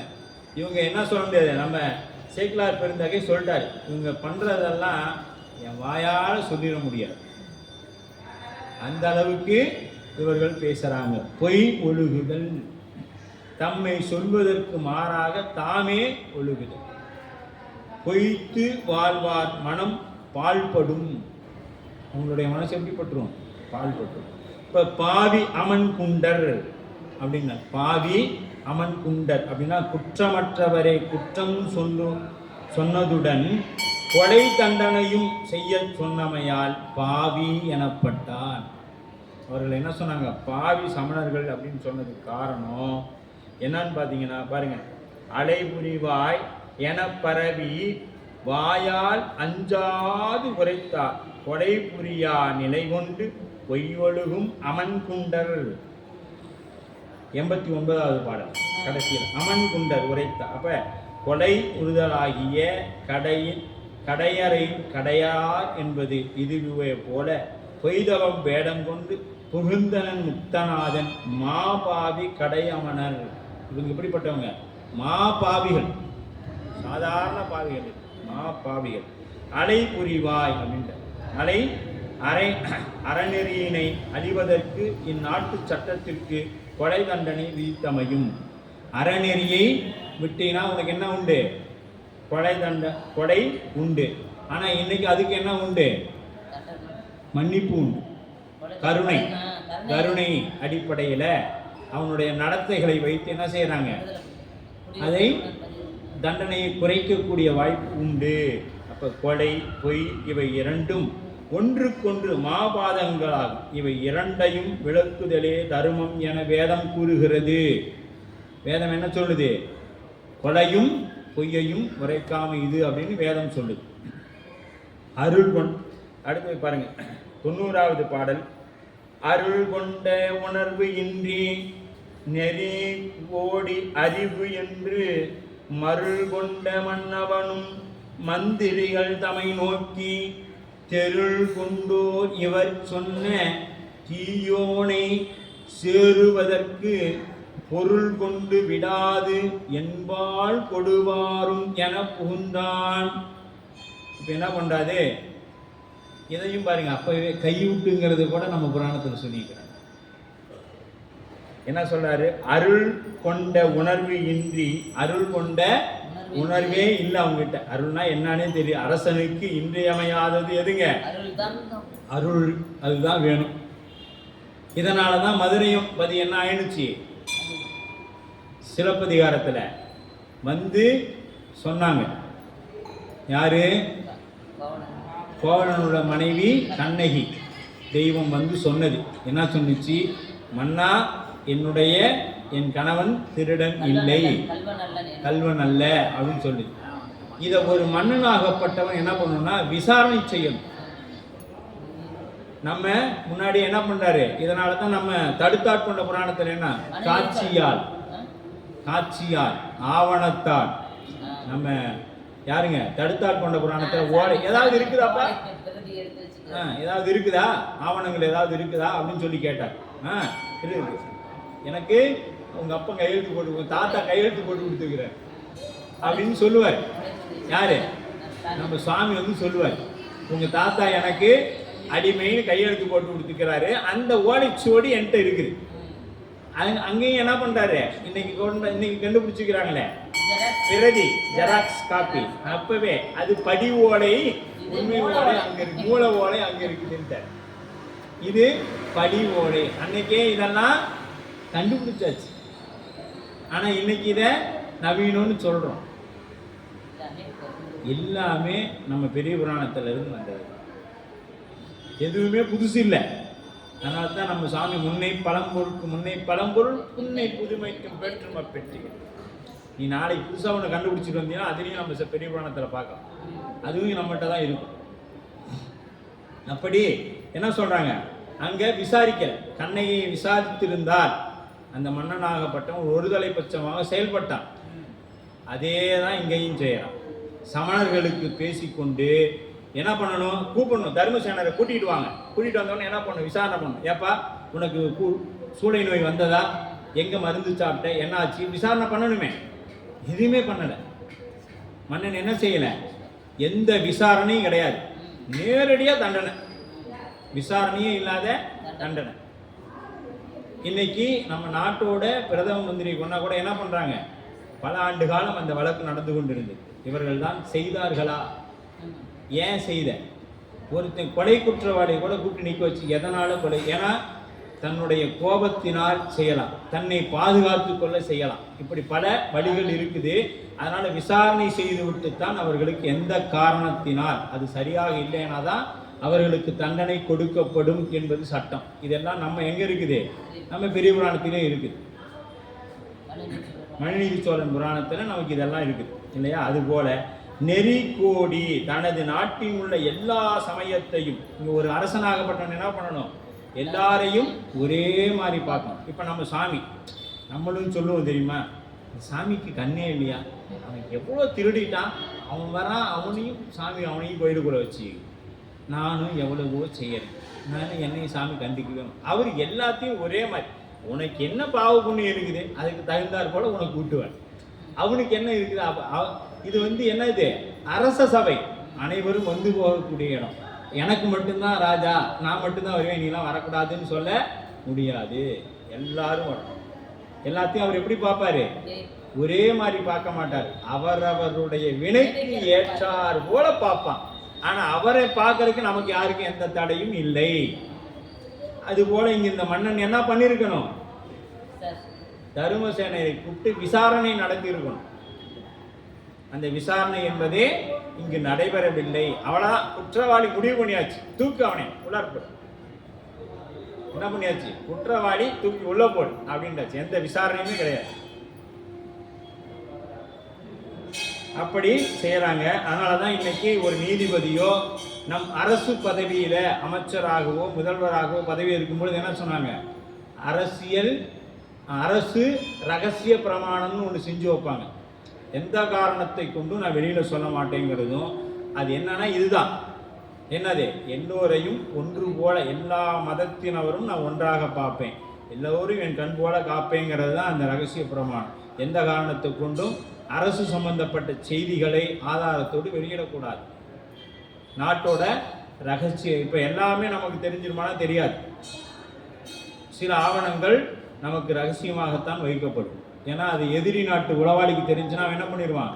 நம்ம நாட்டை நாசம் பண்ணிடுவான். அதனால அதெல்லாம் ரகசியமாகத்தான் வைக்கப்படும். அதை எப்படி செய்கிறாங்க? நாம் எந்த இறைவனை வழிபாடு செய்கின்றோமோ அந்த நூலின் மீது சத்தியம் வாங்கி கொண்டு அதை செய்வார்கள். அதுதான் மன்னனும் செய்யணும். மன்னனும் அது போலத்தான் இருக்கணும். சமய மாறுபற்றி இப்போ நான் என்னுடைய சமயத்தவன் அவனுக்கு அதிக அதிகாரங்களையும் மாற்று சமயத்திற்கு குறைவான அதிக தண்டனையும் கொடுக்கவே கூடாது. அது ஒரு மன்னனுக்கு அழகில்லை. நம்ம சாமி நீங்கள் என்ன தான் வாங்க. சில பேர் சொல்லுவாங்க, நான் ருத்ராட்சம் போகிறதுக்கு முன்னாடி கூட எனக்கு இவ்வளோ பிரச்சனை இல்லை, போட்டேன் வந்துச்சு எல்லாமே அப்படின்னு சொல்லுவாங்க.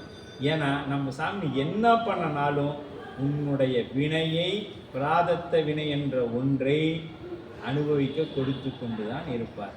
அப்போ அடியாரான என்னன்னா அவருடைய துணை கொண்டு மெல்லிதான் அனுபவிக்கலாம், வழி இல்லாமல் அனுபவிக்கலாம். ஆனால் அனுபவிச்சு தான் தீரணும். வழி இல்லாமல் அனுபவிக்கலாம், இல்லைன்னா வழியோடு அனுபவிக்கும். எப்படின்னா இதனோட நம்மளுடைய வினை இன்றைய பொழுதுல இந்த நேரத்தில் இந்த இடத்துல ஒரு விபத்தில் அடிபடணுங்கிறது நம்மளுடைய வினை அப்படின்னு வச்சுக்கோ. ஏன் இந்த இடத்துல வினையை பேசுனா, சமணர்கள் வினை கொள்கையை ஏற்றுக்குவாங்க. ஆனால் அது ஊற்றுறதுக்கு ஒருத்தன் தேவையில்லை. ஊழ் வினை உறுத்து வந்து ஊட்டுண்டா வினையே வந்து சேர்ந்துக்கலாம். அப்போ வினையே வந்து சேர்ந்துக்கலாம், அப்போ வினையே போயிடுமா? அது ஒரு சடப்பொருள் இல்லை. அதனால் அது இப்போ ஒரு இடத்துல இந்த நேரத்தில் விபத்து நடக்கணுங்கிறது வினை. ஆனால் அடியாரா இறை வழிபாடு செய்கிறவங்க, ஆலயத்துக்கு வருவங்களுக்கு என்ன செய்வாங்கன்னா அந்த நேரத்தில் அது நடக்கும். ஆனால் என்ன பண்ணுவாங்க, அந்த இடத்துல 50 பேர் இருந்து அவரை காப்பாற்றுவதற்கு தயார் பண்ணி வச்சுட்டு தான் அதை சுவாமி அடுத்து அங்கே கொடுப்பாரு. அந்த இடத்துல இருந்து ஃபோன் பண்ணுறதுலேருந்து தண்ணி கொடுக்கறதுலேருந்து அவரை தூக்கி ஸ்ட்ரெச்சரில் வச்சு மருத்துவமனை கொண்டு போய் ஸ்டிச்சிங் போட்டு அவங்க வீட்டுக்கு தகவல் சொல்கிற வரைக்கும் ஆளை ரெடி பண்ணி வச்சுட்டு தான் அந்த வினையை இறைவன் அனுபவித்து கொடுப்பான். ஆனால் இறை வழிபாட்டில் இல்லாதவங்களுக்கு யாருமே இருக்க மாட்டாங்க. அவனை பார்க்கறக்கே 3 மணி நேரம் 4 மணி நேரம் ஆகும். அந்த இடத்துல அடிபட்டு கிடப்பான், எறும்பு மேலே இருக்கும். அந்த அளவில் அவன் கிடந்தாதான் போய் பார்ப்பாங்க. இதுதான் வழிபாடு செய்கிறவங்களுக்கும் வழிபாடு செய்யாதவங்களுக்கும் இருக்கக்கூடிய வேறுபாடு. ஏன் நான் வந்தனே, ஏன் சாமி கொடுத்தான்னு அவனுக்கு அந்த இடத்துல காப்பாத்துறதுக்கு ஆளை கொடுத்தாரு, அவனுக்கு காப்பாத்துறதுக்கு ஆள் இல்லை. இதை உணர்ந்து கொண்டா பெருமான் நம் மீது எவ்வளவு கருணை வைத்திருப்பான் என்று நீங்க தெரிஞ்சுக்கலாம். வினையை ஊட்டனா, ஆனா எப்படி ஊட்டனா, அதுக்குண்டான பாதுகாப்பு அரண்களை எல்லாம் ஏற்படுத்தி விட்டு வினையை ஊட்டனா, அவனுக்கு எந்த பாதுகாப்பும் இல்லாத, யார் தண்ணி குடிக்க கூட ஆள் இல்லாத இடத்துல கிடந்தான். அதுதான் அவர்களுக்கும் நமக்கும் உள்ள வித்தியாசம். நாம் இதில் என்ன சொல்றோம், என்னைய பெருமான் இப்படி பண்ணிட்டான், நம்ம எவ்வளோ நல்லா வச்சிருக்கிறார், எவ்வளோ பாதுகாப்பாக வச்சிருக்கிறார் அப்படிங்கிற எண்ணம் நம்ம இடத்துல வரணும். அப்ப அறிவென்று மருள் கொண்டு, எதை அறிவுனாங்க, சமணர்கள் சொல்றதை அறிவு என்று மருள் கொண்டார்கள். மருள் கொண்டு மயக்கத்தை, மருள்னா மயக்கத்தையே அறிவு என்று மேற்கொண்டு, இதே உலகர் நிலை, இது உலகத்தில் இருக்கிறவங்களும் என்ன பண்றோம், இதே சமணர்கள் மாதிரி தான் இருக்கிறோம். எதெல்லாம் பொய்யோ அதெல்லாம் பிடிச்சுக்கிட்டு நல்லதை விட்டுறோம். சமணர்கள் என்ன செஞ்சாங்களோ அதைத்தான் நம்மளும் செய்யறோம். நெய்யை விட்டுட்டு 4 பேர் போன பாதையில போகாம நாமளா நடந்து போய் எங்கேயாவது கல்லு முறையில குத்திட்டு இருக்கோம். 4 பேர் யாரு, சரியை கிரியை யோகம் ஞானம், சம்பந்தர், நாவுக்கரசர், சுந்தரர், மாணிக்க வாசகர், அவங்க வழியில போகணும். அதுதான் 4 பேர் போன வழி, அதில் போகணும். அப்ப மருள்னா மயக்கம் பிறளாது உணர்தல், அறிவும் சீலமும் இல்லாத அமணரை அவையுடையவராக்கிய கருதி அவர்கள் சொன்ன அவ்வாறே அமைந்து ஒழுகியது ஈண்டு மருள் எனப்பட்டது. அதை என்ன பண்ணது, ஈண்டு மருள் எனப்பட்டது. அறிவு என்று இது தெருள் கொண்டார் என்று சமணரை அரசன் கூறுகின்றானாரி, தமக்குருதி அறியாதார் புல்லறிவோர். இதே தமக்கு உறுதி அறியாதவர்கள், புல்லறிவுனா என்னது, அறிவு இல்லாதவர்கள் அப்படின்னு பொருள். தெருள் கொண்டார் இவர், தெளிந்த அறிவுடையோர்கள் இவர் சொல்படி செய்தல் வேண்டும் என்பது கருத்து. பொருள் கொண்டு விடாது அரசன் காரியம் செய்வோர் கைகூலி அப்படின்றார். இங்க என்ன சொல்றாரு, பொருள் கொண்டு விடாது என்பால் கொடுவா. எரு இப்ப சொன்ன மத்தியா தீயோனை யாரு, தெருள் கொண்டோர் இவர் சொன்ன தீயோனை. யாரு தெருள் கொண்டா, மயக்கத்தில் இருக்க இவர்கள் சொன்ன. இப்ப இவங்க கெட்டவங்களுக்கு என்ன தெரியுது, நல்லவன் கெட்டவனா தெரிகிறாரு. அதனால சொல்றாங்க, செருவார்க்கு பொருள் கொண்டு, யாரு நீங்க போறீங்கல்ல, போறவங்க பொருள் கொண்டு விடாது என்பால் கொடுவாம். இப்ப நீ இங்க இருந்து அங்க போயிட்டு அவன் பணம் கொடுக்கறான்னு வாங்கிக்கிட்டு என்ன பண்றாரு, விட்டுட்டு வந்துறாரு.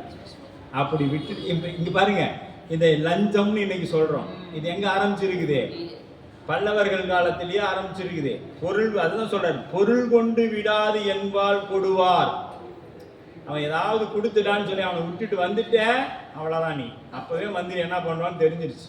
யாருக்கு, அந்த பல்லவ மன்னனுக்கே தெரிஞ்சிருக்குது மந்திரி என்ன பண்ணுவான். அதனால பொருள் கொண்டு விடாது என்பால் கொடுவாரும். அவன் ஏதாவது கொடுத்துட்டான்னு சொல்லி இன்னைக்கு போறாங்கல்ல, முன்னாள் இந்நாள் அப்படின்னு போவாங்க. போன உடனே என்ன பண்ணுவாங்க, கொஞ்சம் பார்த்துக்கலாங்க, நீங்க அது போய் சொல்லுங்க பார்த்துக்கலாம் அப்படின்னா உடனே அவர் போய் இல்லைங்க அதெல்லாம் அப்படி இப்படின்னு சொல்லிடுவாங்க. அப்படி ஏதாவது பண்ணிட்டீன்னா நீ உயிரோட இருக்க மாட்டேன்னு மன்னன் சொல்லிட்டான். பொருள் கொண்டு விடாது என்பால் கொடுவாரும் என புகன்றார். அரசன் அது பணிதலை நின்று அமைச்சர்களும் அந்நிலையே முரசு அதிரும் தனையோடு முன் சென்று முகில் சூழ்ந்தது விரை செறிவும் சோலை சூழ் திரு அதிகை தனை மேவி பரசமய பற்றறுத்த பான்மையினராய் பால் சென்றார். 91வது பாடல். அரசனது பணிதலை நின்று, இப்ப அரசனோட சொன்னது என்ன பண்ணிட்டாங்க, சிரமேல் கொண்டு. பணிதலைனா சிரமேல் கொண்டு, தங்களுடைய ஆணையை சிரமேல் கொண்டு பணி செய்கின்றோம். இன்னைக்கு நமக்கு குருநாதராக இருக்கிறவங்க ஒரு பணி சொல்லிட்டாங்கன்னா நம்ம என்ன பண்ணிட்டோம், அதை சிரமேல்னா உயர்வாக, தலைக்கு மேல, நம்ம உடம்புலயே எது பிரதானம், சிரசு, அது மேற்கொண்டு நாம் அதை என்ன பண்ணணும், அந்த காரியத்தை கச்சிதமாக முடித்து விடணும். அப்ப சிரமேற்கொண்டு முரசதிரும் தனையோடு, பெரியோரை சிறைபிடிக்க போகணும்னா என்ன பண்ணணும், இன்றைய காலத்துல நாமளும் பார்த்தோமே, ஒரு முதல்வரை பதவியில் இல்லாத போது அரெஸ்ட் பண்ணாங்க. எப்போ, இரவு 12 மணிக்கு. ஏன், அப்பொழுதுதான் ஊரில் மற்ற பணிகள் எல்லாம் அடங்கியிருக்கும், அவரவர் வீட்டுக்கு போயிடுப்பாங்க. அப்போ ஏதேனும் பிரச்சனைகள் ஏற்பட்டால் மக்களுக்கு எதுவும் ஏற்படாது என்பதற்காக இரவு நேரங்களில் பண்ணாங்க. ஆமாம், பகலில் போனாங்க. முன்னமே அறிவிச்சுருவாங்க, அந்தந்த டிபார்ட்மெண்ட்டுக்கெல்லாம் அறிவிப்பு போயிடும். போயிட்ட பிறகு தான் இவங்க அங்கே போவாங்க. அதுக்கு முன்னாடி என்ன பண்ணிடுவாங்க, வீட்டை ரவுண்டப் பண்ணிடுவாங்க, யாரும் வெளியில் போகாத மாதிரி சூழ்ந்து கொள்வார்கள். அப்படி இவங்களும் என்ன பண்ணிட்டாங்க, பெரியோரை சிறைபிடிக்க போனால் உயர் அதிகாரி தான் போகணும். சும்மா சாதாரண கான்ஸ்டபிளை போய் நீ அரெஸ்ட் பண்ணிட்டுவான்னு சொல்லிட முடியாது. அந்த டிபார்ட்மெண்ட்டோட தலைவர். அது மாதிரி இப்போ இங்கே என்ன பண்ணணும், அரசன் அனுப்புனது யாரை, இதற்கு முன்னாடி நம்முடைய சமய தலைவரை, யாரு சமண சமயத்தின் தலைவராக இருந்தவரை கைது பண்ண போகணும். அப்போ யார் போகணும், மந்திரி போகணும், அப்புறம் தளபதி யார் போகணும், சேனைகள் போகணும், சேனாதிபதி போகணும், அவருக்கு கீழே சேனைகள் எல்லாம் போகணும். இத்தனையும் போகுது. எங்க, திரு அதிகை வீரட்டம் முகில் சூழ் விரை செறியும் சோலை சூழ் அதிகை வீரட்டம் தனைமேவி பரசமயத்து பற்றறுத்த, பரசமயத்து பற்று அறுத்த பான்மையினராய் எங்க நாவுக்கரசு பெருந்தகை இருந்த இடத்துக்கு வந்துட்டாங்க. இவங்க யாருங்க, எல்லாருமே சேனாதிபதி, மந்திரி, அந்த படை தளபதி எல்லாரும் வந்தாச்சு. சென்று அணைந்த அமைச்சருடன் சேனை வீரரும் சூழ்ந்து மின்தயங்கு புரிவேணி வேதியனார் அடியாரே இன்று நுமை அரசன் அழைத்து எமை விடுத்தான் போதும் என நின்றவரை நேர் நோக்கி நிறைதவத்தோர் உரை செய்வார். சென்று அணைந்த அமைச்சர். இப்போ என்ன பண்ணிட்டாங்க, அவரை போய் எல்லாம் அமைச்சர்கள் எல்லாரும் போயிட்டாங்க. அரெஸ்ட் பண்ணுறதுக்கு என்ன ஆயாச்சு, ரவுண்ட் அப் பண்ணியாச்சு. அவருடைய இருந்த இடத்த சுற்றி சேனைகள் எல்லாம் போய் நின்றுடுச்சு. அமைச்சருடன் சேனை வீரர் சிறைப்படுத்தி கொண்டு வருவதற்காக உடன் சென்றாங்க. அரெஸ்ட் பண்ணுறதுக்காக எல்லாரும் போயிட்டாங்க. அடியவரை சூழ்ந்து, இப்போ சூழ்றதுன்னா என்ன, போலீஸ் ரவுண்ட் அப் பண்ணிட்டாங்க. இப்போ நம்ம சொன்னோம் இல்லையா, அவங்க முன்னமே அறிவிச்சிருவாங்க. அறிவிச்சுட்டு அந்த அவங்க இருக்கிறவங்களுடைய ஏரியாவையே அந்த இடத்தையே சுற்றியும் காவல் போட்டுருவாங்க. யாரும் எங்கேயும் உள்ளாரையும் போக முடியாது, வெளியும் வர முடியாது. அந்த மாதிரி இந்த இடத்த பண்ணிட்டாங்க. உபயம் மின்தயங்கு அடியாரே, மின்தயங்கு அடியாரே. நம்ம சுவாமி எப்படிப்பட்ட, அந்த எதுக்கு மின்தயங்குனா, சடையானுக்கு ஆளாய் மின்தயங்கு புரிவேணி சிறையிலிடும் பொருட்டு காரணவன் குழுவாய் குடிப்படியும் அவனை வெளியாக்கி அதனை வேதி விளங்குமுறும் முகில் சூழ்ந்து. இந்த எப்படி இந்த முகில் சூழ்ந்து அது போல அவங்க அந்த இல்லத்தை சூழ்ந்துட்டாங்க. ஆனால் இவர் எப்படி மின் சடையாக்கு சம்மதி, இவர் எப்படிப்பட்டவர், மின்தயங்கு மேனியன். யாரு, நம்ம சாமி. மின்தயங்கு புரி வேணி வேதியனார் அடியாரை. வேதியனார் அப்படின்னா யாருங்க, நம்ம சாமியை தவிர வேற யாரையுமே நீங்க சொல்ல முடியாது. வேதியன்னா வேதத்தை கொடுத்தவர்னு சொல்லலாம். ஒன்றை மற்றொன்றாக மாற்றியவர், வேதித்தவர். பேதித்து நம்மை வளர்த்தெடுத்த பெய்கலர்கள். பேதித்து அப்படின்னா ஒன்றை மற்றொன்றாக மாற்றுதல். திடப்பொருளை திரவப் பொருளாகவும் திரவப் பொருளை திடப்பொருளாக மாற்றுவதற்கு அந்த உண்டான சூத்திரங்களை வைத்திருப்பது தான் வேதியியல் பாடம். ஒன்றை மற்றொன்றாக மாற்றுறதுனால அதுக்கு வேதியியல்னு பேர். இங்க வேதியன் அப்படின்னா ஒன்றை கல் போன்ற இந்த நம்மளுடைய மனசை என்ன பண்றாரு, திருவாசகங்கிற ஒரு ஃபார்முலாவை பயன்படுத்தி அந்த சூத்திரத்தை பயன்படுத்தி என்ன பண்றாரு, கசிய வைக்கிறார். அதனால இவருக்கு வேதியன் பேர். எது, கல் போன்ற இருக்கக்கூடிய நம்முடைய மனதை திருவாசகம் என்கின்ற சூத்திரத்தை பயன்படுத்தி அதை கசிய வைப்பதனால் அவருக்கு வேதியன். வேதங்களை கொடுத்ததனால் அவருக்கு வேதியன் என்று பெயர். பாருங்க, ஒன்றை மற்றொன்றாக எப்படி சாமி மாத்துறார். அதுபோல வேதியன் முகில் சூழ்ந்த நிறைதவத்தை அடியார்க்கு நிறைவேற்றென்று சொல்ல சென்னறியே செய்விப்பானே அப்படின்னு செங்காட்டங்குடியில சொல்வார். எது, நிறைதவத்து அடியார்க்கே நிறைவித்தது என்று செல்லாத சென்னறிக்கே செல்விப்பானே அப்படின்னு செங்காட்டங்குடியில திருஞான சம்பந்த பெருந்தகை சொல்வார். அப்ப அறிவொன்று, அது அப்படின்னு சொல்லி இங்க என்ன பண்ணிட்டாங்க, எல்லாம் வந்து அவர் அப்படியே சூழ்ந்து நின்றுட்டாங்க. அடியாரே இன்று நுமை அரசன் அழைத்து எமை விடுத்தான். நாங்க எதுக்கு வந்திருக்கோம் தெரியுதா?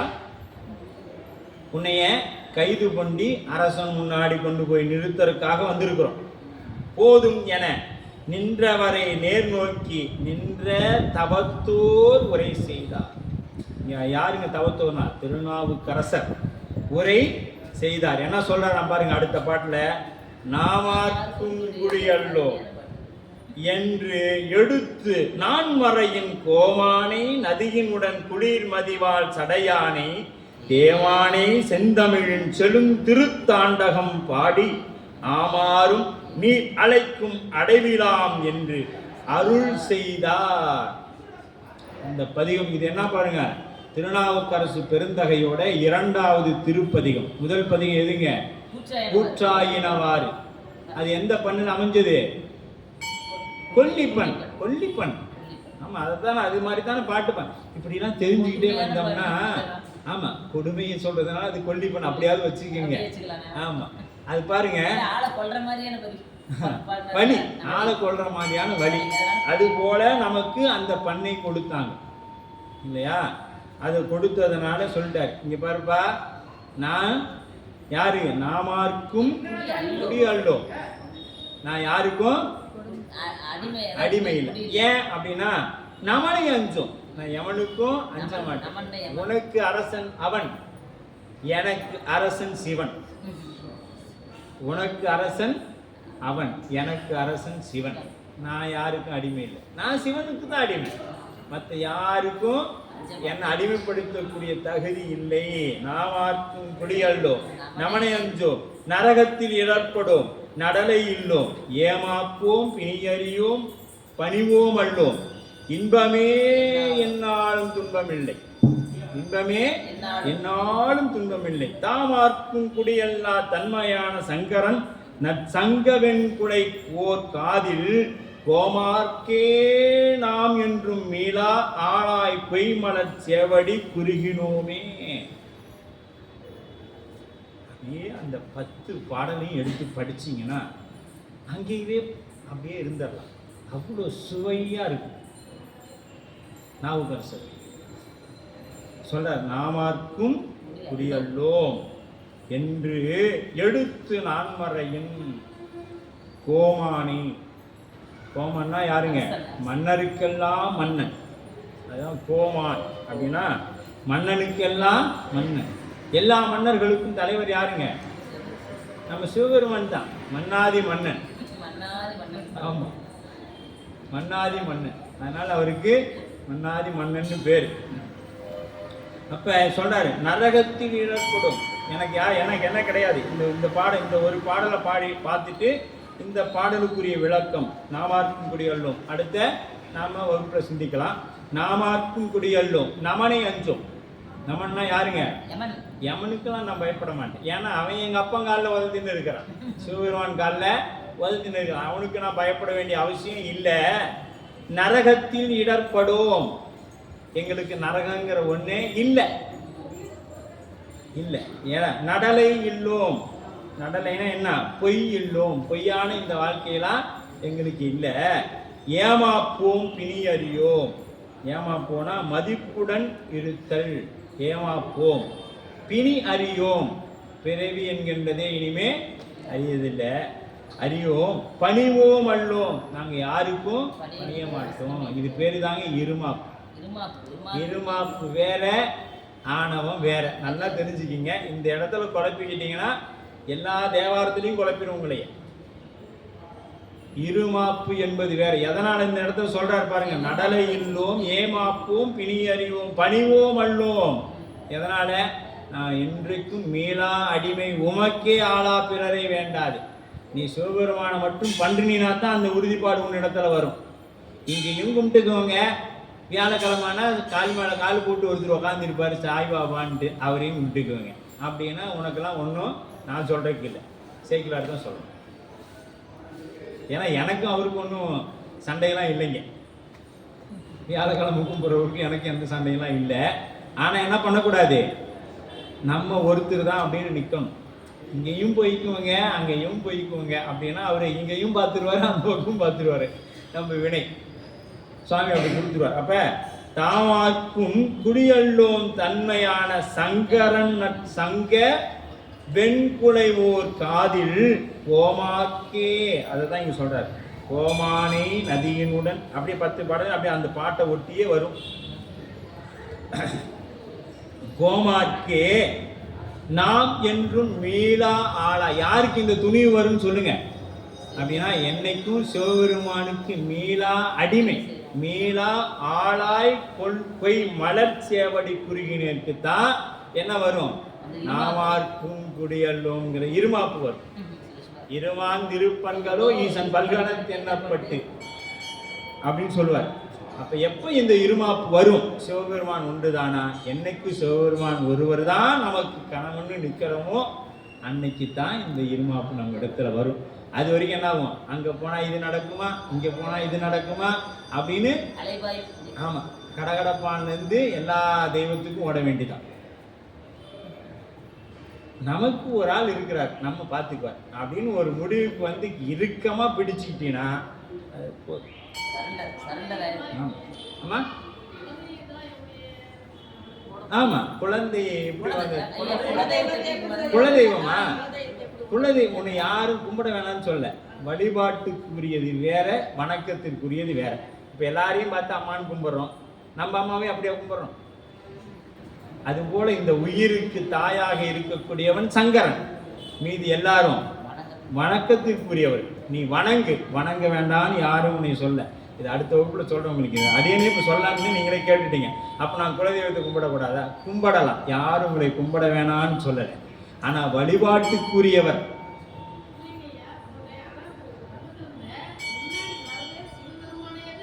ஆமா. நீங்க சிவமா இப்ப சிவபெருமான் திருநாமங்களை சொல்லி பழகிட்டீங்களா? நற்றவா உன்னை நான் மறைக்கணும் சொல்லுனா நம சிவாயவே. எங்க போய் கையெடுத்தாலும் நீ காரியாயி முன்னாடி போய் கையெடுத்தால் நம சிவாய வாழ்க நாதந்தால் வாழ்கன்னு தான் கும்பிடணும். அப்ப நீ இங்க இருக்கிறத வச்சுக்கிட்டு அங்க ஏன் போய் வேற ஒரு உருவத்தை பாக்குற? அங்க சாமியவே கும்பிட்டு அவ்வளவுதான். இதைத்தான் சொல்லுது நம்ம தேவாரம், திரும்ப திரும்ப இதைதான் சொல்லிட்டு வருது. என்ற அளவில இன்றைய வகுப்பு நிறைவு பெறுகிறது. என்றும் இன்பம் பெருகும் இயல்பினால் ஒன்று காதலித்து உள்ளமும் ஓங்கிட மண்டுளார் அடியார் வருவான் புகழ் நின்றதெங்கும் நிலவே உலகலாம் வான்முகில்களாது பெய்க மணிவளம் சுரக்க மன்னன் பொன்முறை அரசு செய்க குறைவிலாதுயிர்கள் வாழ்க நான்மறை அறங்கள் ஓங்குக நற்றவம் வெல்வி மல்க மேன்மைகள் சைவ நீதி விளங்குக உலகமெல்லாம் மேன்மைகள் சைவ நீதி விளங்குக உலகமெல்லாம் மேன்மைகள் சைவ நீதி விளங்குக உலகமெல்லாம். தென்னாடுடைய சிவனே போற்றி, ஏகம்பத்துரை எந்தாய் போற்றி, காவாய் கனகத்திரடே போற்றி, அருள் தரும் தேவகிரி அம்மை உடனமர் அங்கு நஞ்சுண்டேஸ்வர பெருமான் மலரடிகள், எம்பிரான் தெய்வ சேக்கலார் பெருமான் திருவடிகள், எம்பிரான் திருநாவுக்கரசர் திருவடிகள். திருச்சிற்றம்பலம். நஞ்சுண்டா நஞ்சுண்டா நீலகண்டா நீலகண்டா நஞ்சுண்டா நஞ்சுண்டா. திருச்சிற்றம்பலம். அப்படியே அன்பர் பெருமக்கள்